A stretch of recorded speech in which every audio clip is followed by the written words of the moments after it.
And he stole your documents. Sure, sure. Sabotaged me. Turned on me right in the middle of the commissioner's hearing.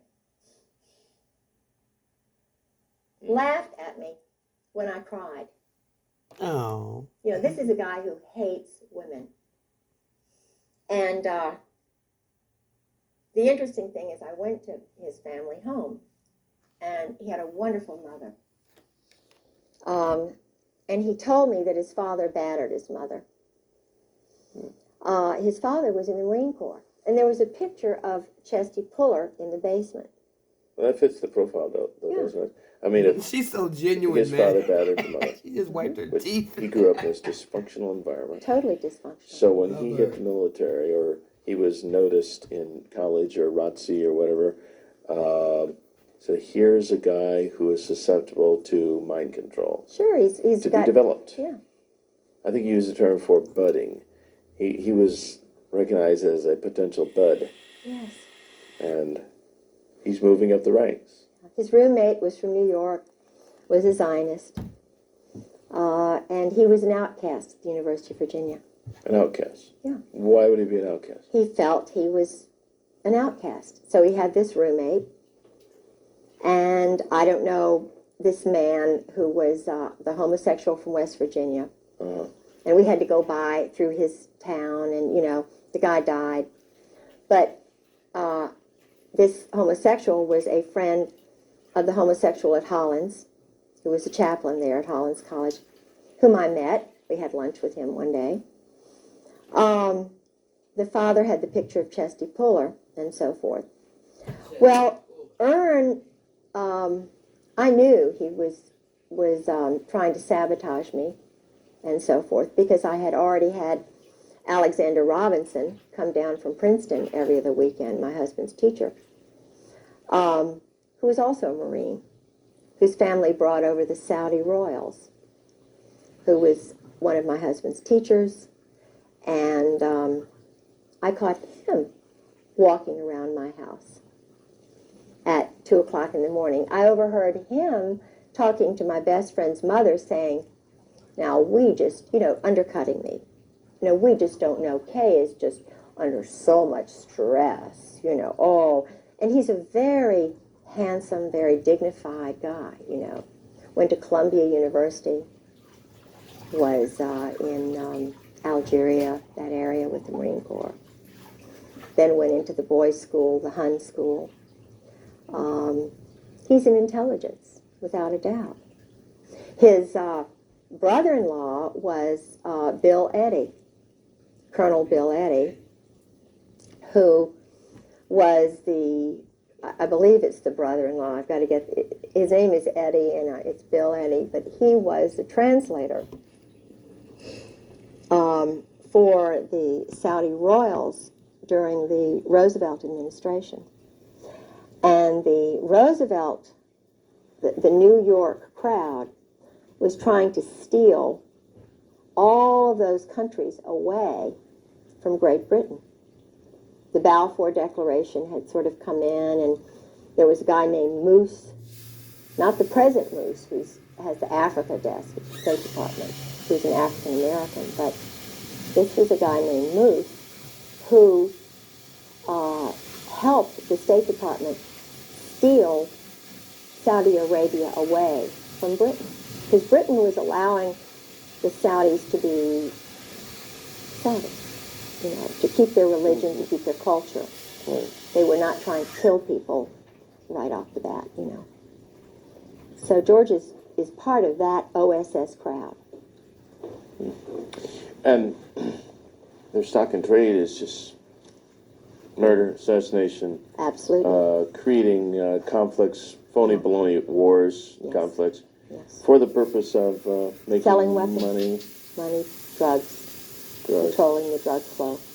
Now, let's talk about the drug flow in the United States. Yeah. Based on your conversations with your husband. Mm-hmm. I met drug lords through him. Such as? I met the head guy. See, George was telling me everything. First 3 years of marriage, it was just like, you know, you're with me, gal, because he was so used to talking to Mary Halab and Anne Bouchou, Yeah. you know, the group partnerships with sex and all this stuff. And And, you know, I'm a pretty loving woman, and I'm fun. I was then. But you're not into swinging. No, I'm not into and swinging. swapping husbands and No, wives. and George was into swinging. He and Sue and Nancy and Jim Earl.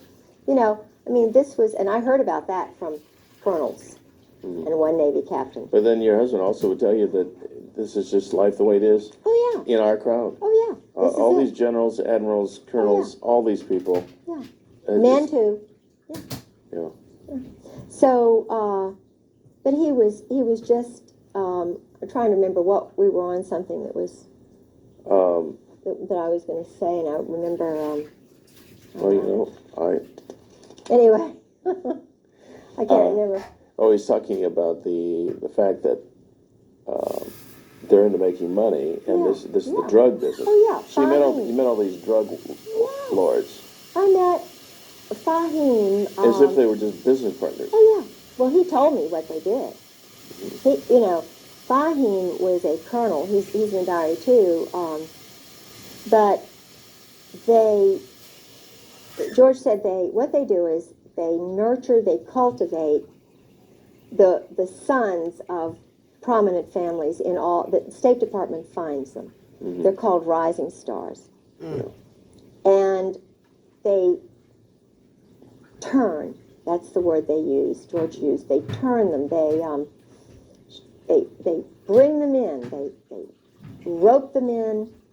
If they're alcoholics, give them more booze than anybody. If they want women, you know, they find the women, they turn them, and then let them know if they ever get in any trouble, come on over here, we'll take care of you. Well, Fahim had come on over here. Things were getting hot in Beirut. He was a Catholic. He was very prominent family, and he was going in hiding up in Maine. I remember I had his number, and I talked to his sister. But they culled a lot of the stuff out of the house the very first time when George kind of disappeared, and and then I found out about what happened with Sue, his first wife, and all of that. Well, now, did you come to learn how drugs actually come into the country? Yeah. I saw a news piece one time where a pilot who was in prison alleged that they actually landed on military bases with huge planes loaded with dope. This is how they all brought them in. The Norwegians, the Brits. The drugs, you see, they would come down through Burma, Turkey. They'd come through the Bekaa Valley. The banks were in Beirut. They were in Panama, Mexico, in St. Thomas, after, the laundering of cash. You see, cash, that's why some of the banks in New York, you can very easily find out who the drug lords are. Barry McCaffrey, I saw him 2 weeks ago, and he said something he let it slip out. He's an Army general, He said, we haven't done any more or any less in the last 5 years. Now, in terms of the war on drugs. Yeah, no, they're just holding it. The word he used, I think, was holding, and it was a word that you could tell they'd used in briefings. They were the guys who were doing the drugs are military officers. In fact, doing the drugs meaning controlling them. The flow. Oh yeah. In fact, one of George's best friends, Colonel Ray Moore, I suspect that Ray Moore was from the gang, the ghetto area in California. His wife was a very good friend of mine, Charlotte. She's dead? No, he is. Oh, he is. But when George would sort of disappear. Your husband? Yeah, all of a sudden they would appear and be in the house. Calm me down, take me over, exercise, do all this mystical stuff. And it was really funny because they came back from Mexico, and George just happened to disappear, and they were right there, Well, Ray Moore, all this stuff, I knew about his background, and I started thinking, what's going on in Mexico? Why the heck is Ray going down to Lake Chapala And he would talk about his day. His day would be going out with the men, playing golf, going to this spa with the men, you know. They were doing deals, going to Guadalajara. And there would be Tom Reap, another former chief of staff for Griggs, going to Mexico. There would be Ken Millis, another temporary chief of staff when George's wife's funeral took place. There was Ken Millis. Now these are guys who are part of we call the Brotherhood, and they're all going down to Mexico. So what's going on in Mexico? Ray's one of these guys who wants to sit in the sun. He doesn't want to go down there to Mexico and do all that stuff, but he did. And he got cancer all of a sudden. And another guy got cancer all of a sudden, right after he got out of the Marine Corps. Now, not to diverge from what we're talking about right now, but did your husband ever tell you anything about any disease warfare, like giving people sicknesses and yeah, that's part of. He called it ABC, NBC, was something like nuclear, biological, chemical, ABC, atomic, biological, chemical. They call it biologicals. And in fact, I'm not going to mention his name because this is a guy who's really a good guy who's scared. The word they use is shitless. Excuse me. But that's the word. This guy is petrified. Because he's doing that work. The chemical and biological work. The Marine... You mean the laboratory work or the implementation? Dealing. Subterfuge, deception in the Middle East. Okay, and they use... he's a Marine Corps colonel. Disease-causing drugs? Absolutely. And how do they administrate them? In missiles and this is an elaborate big business. Like Peter Kawaja, Marine Corps guy, who's working in plain clothes at one of the plants in Florida. This is why George is in Florida. This is why they're all down in Florida, because all of this stuff is being... We manufactured the chemicals and biologicals that were in Iraq. Now, if you don't believe me, you don't believe Peter Kawaja, a Marine Corps colonel, he says they killed his wife. I believe him. He worked in one of these factories. It was supposedly a candy factory where they were manufacturing deadly killer things. The Marine Corps, Al Gray, Krulak, Carl Mundy, he's in the CFR. He was in Ken Millis's class, who was the chief of staff, the one who controlled me. You know, I went to his mother's house in 7 Mile, Ohio. Flo, his father was a German Nazi. I'm not saying that, you know, being a German Nazi is bad, but he's part of this group. And if you don't believe me, if you don't believe Peter Kawaja about the drugs, you can, I mean, it's just, it's everybody knows.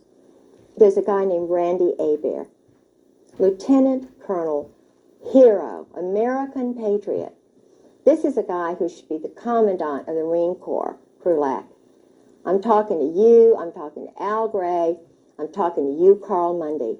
You all are adolescent, immature. I call you twerps. You're liars, you cheat, you steal, you kill. You're beneath the contempt of any of your wives. They are scared to death. Why do you do this to your wives, guys? Look at that tape of Randy Hebert.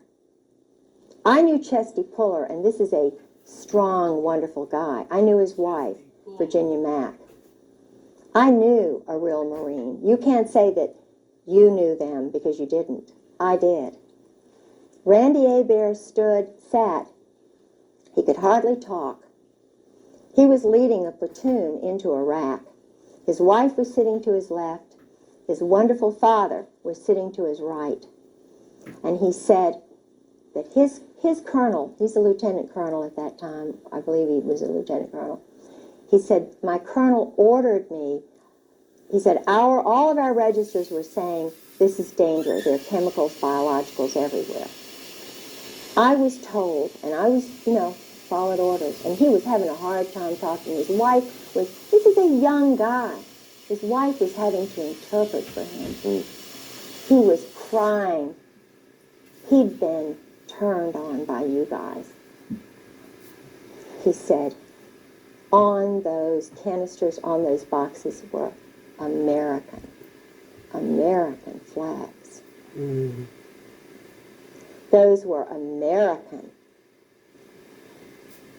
biologicals agents. that we were walking into that killed me, that you, Gray, and you, Scrowcock, and you, McFarland, and you guys knew. You, Ed Wilson, best friend of my husband. You all sold to Saddam Hussein. And not only that, I talked to the man who trained the woman who was sent over from Iraq to learn how to build the biologicals and chemicals, the plants. She was trained here in the United States, and you all know that. And Randy Abair's testimony says everything that I could say 1,000,000 times better, because this is a man who's a real man, unlike the generals, unlike the colonels. This is a real hero. Now, is Randy Evers, is he still alive? I don't know, and I hope and I pray to God that he is. Because this is the man who should take over our Marine Corps, or his wife. That's why they don't have any women in special operations. Because that's why they don't have any African Americans. They're too honest. They're too strongly Christian. Now, the only guy I know who is involved is a homosexual. And his buddy is an Israeli agent. And they are lovers. They're a pair. But Well, now, as he's now a colonel, and he is under the guidance of Ken Millis.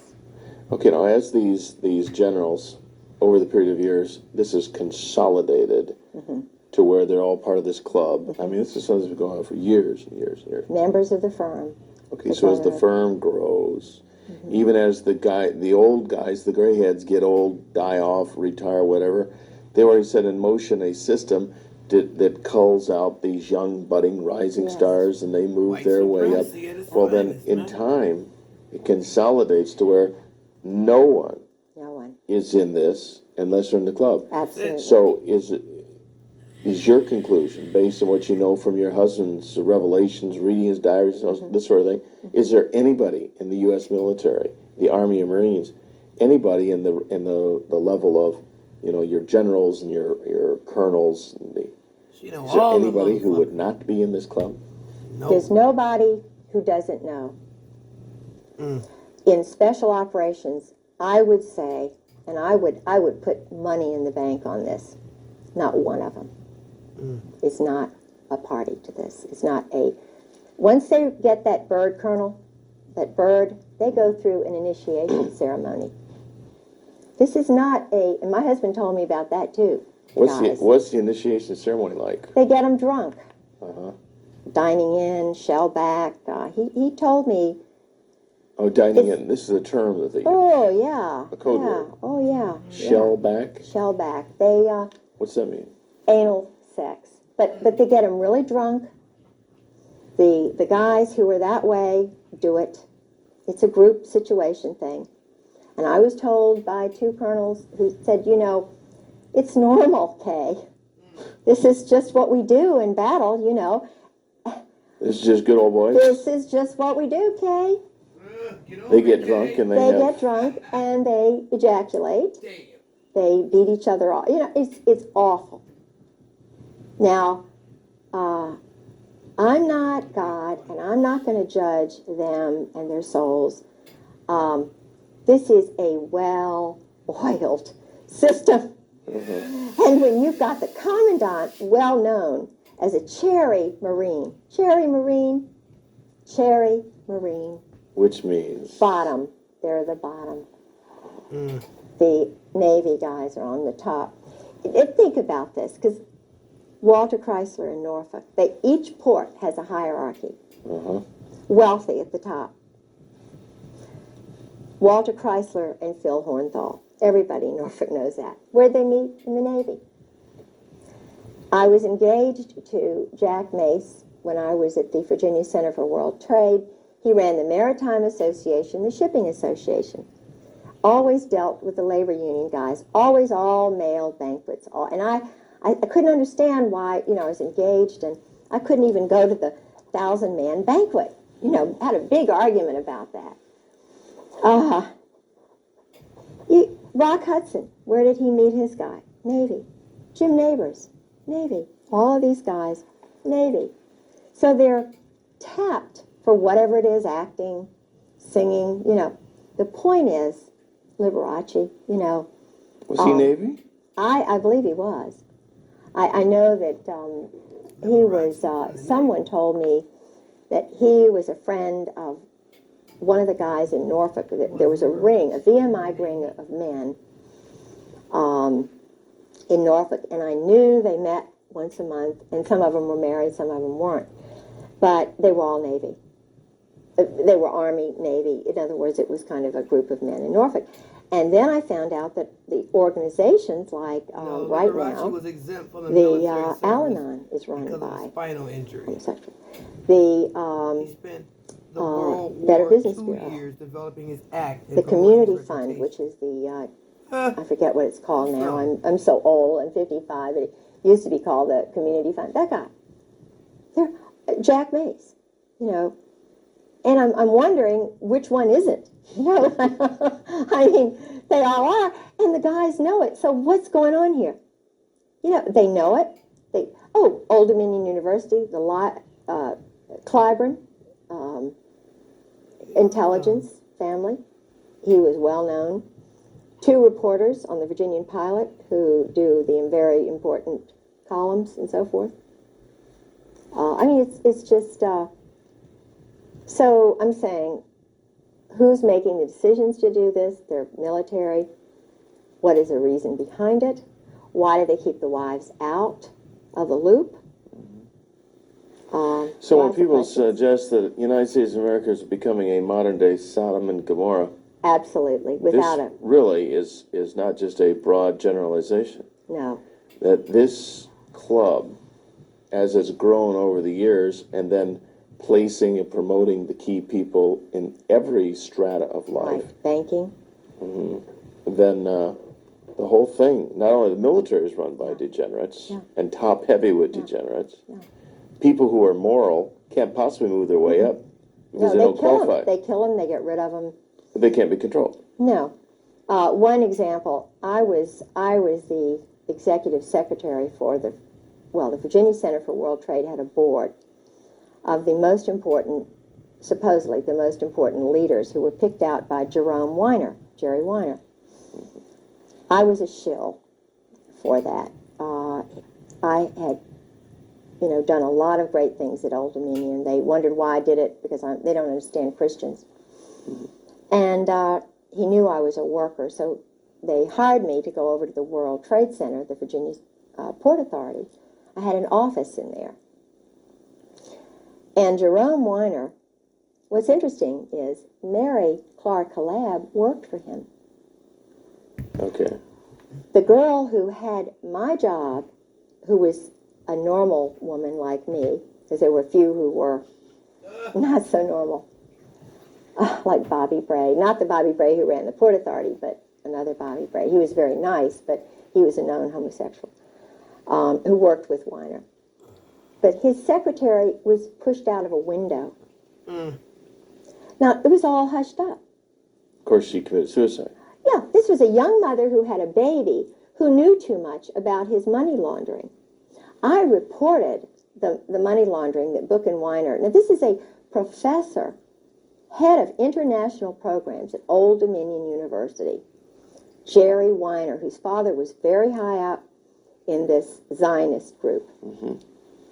Jerry Weiner was doing intelligence work in Algeria, in Morocco in particular. He organized this board that I was a secretary for. He was a very sick, mean guy. I mean, you talk about really water. But Jack Mace was on the board, and there was a banker on the board. We can take a break. And take a break. Yeah, don't, did you stop it yet? No, don't stop it. We'll just leave these synchronized. And is your wife getting a cup? Yeah. I'm sorry. I was thinking I could use a little But drink. Gustavo... Do you need to was- use the restroom or anything? Yeah, no, I'm fine. I'm thirsty. Yeah, But that's the first one. Gustavo, I love the guy. He was from Columbia. Mhm. He was in Virginia National Bank, which is now Nations Bank. And, I didn't put him, because I had studied Latin American history under a wonderful Dr. Blossom. I knew a lot of stuff about Latin America and Nariño and how Don't get her Panama that water became or not.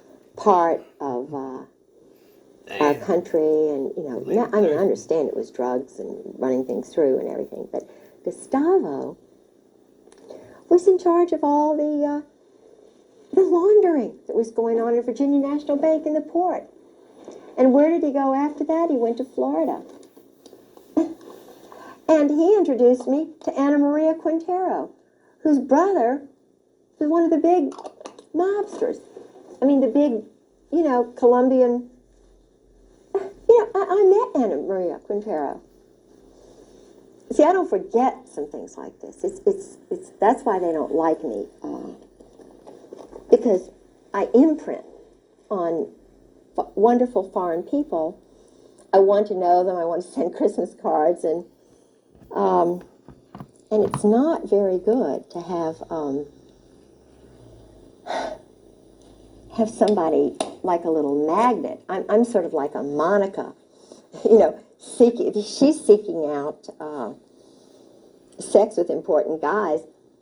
I'm wanting to meet people like that from different cultures because I want to learn about them, because that's what Christ said. You go out and you minister to the people who are foreigners. You don't just spend your time necessarily with the home people. You need your home people as a base. But you need to go out and find out truth and spread goodness everywhere. Truth is goodness. Truth is light. And that's what Christ is all about. You're not afraid to learn truth. You're not... Thank you.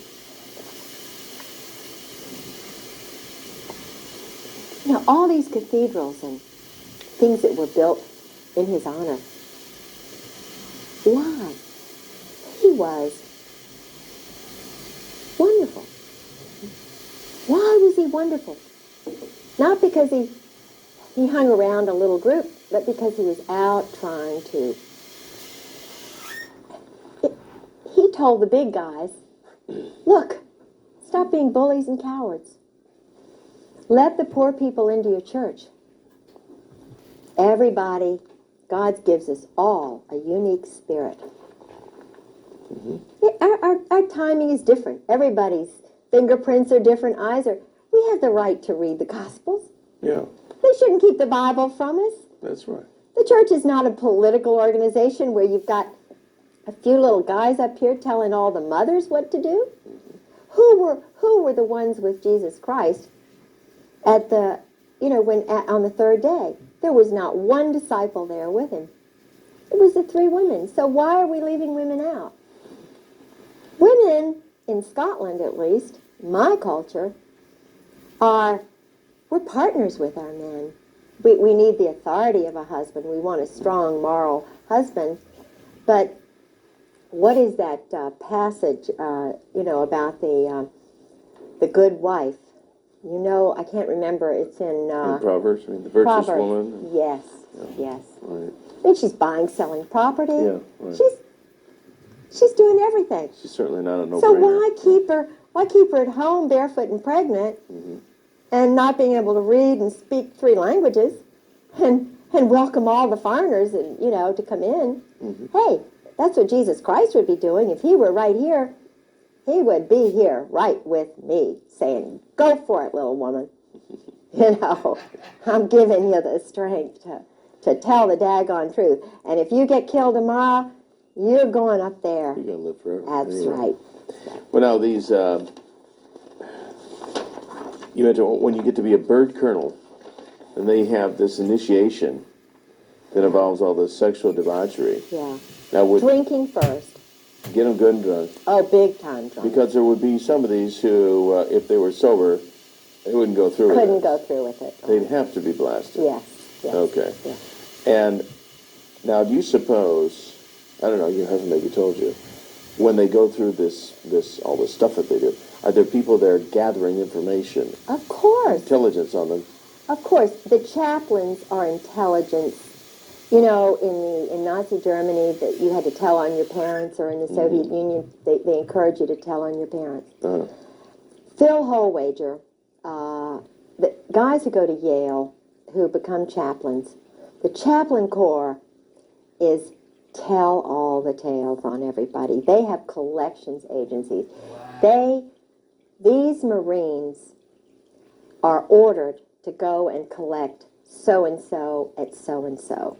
If a Marine tells truth, if he's a whistleblower, if the wife is too much trouble, they collect them, they throw them in, they fill them full of chemicals, they'll implant little things in them. I believe that my husband has an implant. Well, McVeigh said he had it chip in. I believe George did. Now ask yourself, all right, I know George had a male friend. He has male friends. Your husband is bisexual. Yes, he's bisexual. And I was told that by colonels and a captain, by a psychiatrist. What percentage do you think of these higher up people are bisexual? Oh, all of them. If they're in special operations, if they're Marines, they're all bisexuals. They've all had to do it in order to get to be a bird colonel. The SEALs, it's kind of like the fast road to the top. So a guy could not be a SEAL without having. Oh, I don't believe so. I haven't met one that I don't believe would have done it. And judging from what a couple of colonels told me, that's the norm. It's just you women, y'all are so sissy, y'all are just, you don't understand how it is. We're under so much pressure. And when Valerie Wilhelm told me that about Charlie, I just could not believe. Charlie Wilhelm would be a. He's a general now down in Miami, and she was just saying, oh well, he's run around. He has to, she said. He's under so much pressure. And she was saying that, of course, I had met Charlie in Norway, and Charlie is sort of someone my husband just idolizes. And and Michael O'Boyle is another one. Michael is my husband's special friend. And when my husband retired, we went to Al Gray's office. This was a traumatic thing for me. It was a really weird day. We drove up with his son Douglas and my son Garland. We went to the commandant's office. They had, something to nibble on and eat and, just a little something. And his wife Jan came over from 8th and I Street, the commandant's house, with her dogs. She sleeps with stuffed animals and dogs. I don't think there's any lovemaking that goes on with Al Gray and his wife, quite honestly, and neither do the colonels. She is a wonderful, sweet person, scared to death. She worked for his intelligence organization, and then she supposedly took care of his mother. And then they married, because he would not have made it. Everybody knew he was a homosexual, not a bisexual. This is a homosexual. Commandant. I talked to people who actually, one woman who went to one of the parties, she was French, and she married a naval officer. And it was when George and I were first married, and I told George about what she said about General Gray. She said, "You cannot believe this man is totally debauched. This man does these group sex orgies outside of Marseille, France. He's just horrible." You know. She said, "Now I have to admit, I was party girl, went to these parties and so forth." But what would happen is, and I met a guy in the laundromat who was very, very, he was enlisted, and he was involved in Beirut, and he knew my husband. He was going back and forth from Gaeta to the New Jersey, the ship, and then, into Beirut on the beach and everything, and he worked for an admiral. Now this is a big admiral. And the admiral would go to these parties at this big mansion outside of Marseille. What they did was they invited the wild girls, the secretaries, because this went on in Indonesia. My husband had a secretary. Anne Bouchou's husband, Hank, was sleeping with the secretary. My husband was sleeping with the secretary and Anne Bouchou. They were doing, because my husband's wife wasn't there, so they had their ménage à quatre. And of course, my husband was sleeping with Anne Bouchou, who's now, he says, a lesbian, but he was sleeping with her and, called her right after his wife died the night, and I found the telephone numbers and, her address and her birthday and all these letters he was writing. Isn't there a disease that runs rampant with these people? Yeah. So, but Al Gray, this guy, would guard the parties. Now, how does that make a young guy feel who's got a child? He's guarding an orgy with Israelis. There were Israelis at these parties. Intelligence people. Intelligence? There's not intelligence there. There's perversion. There's psychological, these guys are abnormal. They're adolescent. They're not full, complete people. They can't have normal. Anyway. So he's guarding the parties, and he says, the girls come in, they stay till about 11. They're all nude, all nudists. The Earls, Jim and Nancy Earl, my husband, Ty Kroll, most of the chiefs, nudists. Makes it easier, to see the little, terrible. They're nudists in the sense that... Yeah, they're nudists. Okay, so they have whatever. Freedom. Oh, I see. Freedom. It's really kind of religious, isn't it? Yeah. With them. Yeah. But the women leave at about 11 o'clock. This is what he said. I mean, I knew the girls were there because I'd already talked to the French girl. And he said, well, what they do is the women leave at about 11 o'clock, maybe 1 o'clock, and the guys all stay around there. And it's just the ritual. This is what they do. So, and then I found out. These are the guys that send their boys to war. Yeah, these are the big guys. Then I found out, because my husband would mention this guy and that guy, that he went to school with. Bob Edwards is involved with this stuff.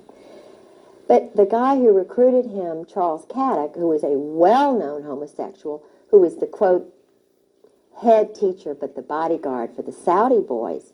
See, the Saudi boys were encouraged to do this, to corrupt them. They were corrupting Muslims who would not have done this ordinarily. The parties at Aramco, they would give the young boys, get them really drunk, and encourage Muslim sons to do this kind of stuff. Muslim sons who would have a strong tendency toward morality. Yes. And to abhor this kind of... That's right. But if they could get them drunk and loaded enough that they would do this one time, then they would gain a controlling edge on these guys. And who do you think did it?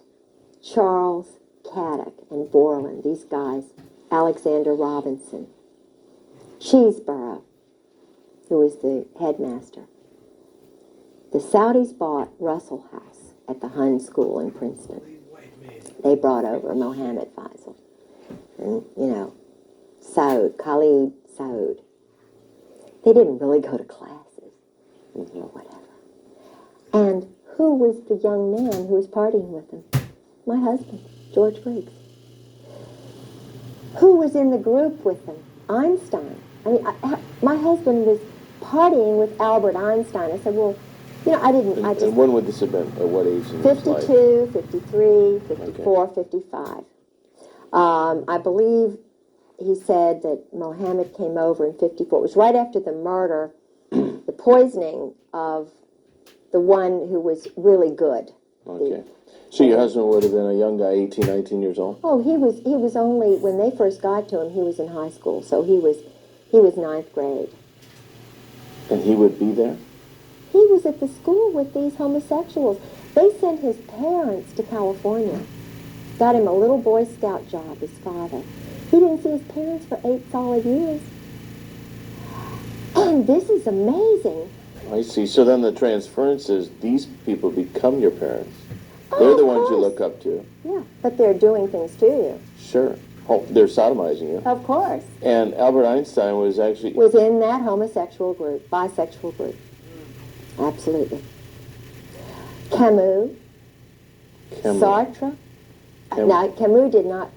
I don't believe my husband actually met Camus.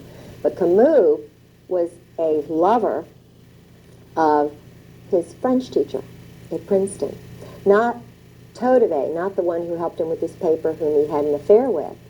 And I was told that by normal roommates whom he had later on and by another roommate. They knew George was doing this stuff. George was, he was a cheerleader.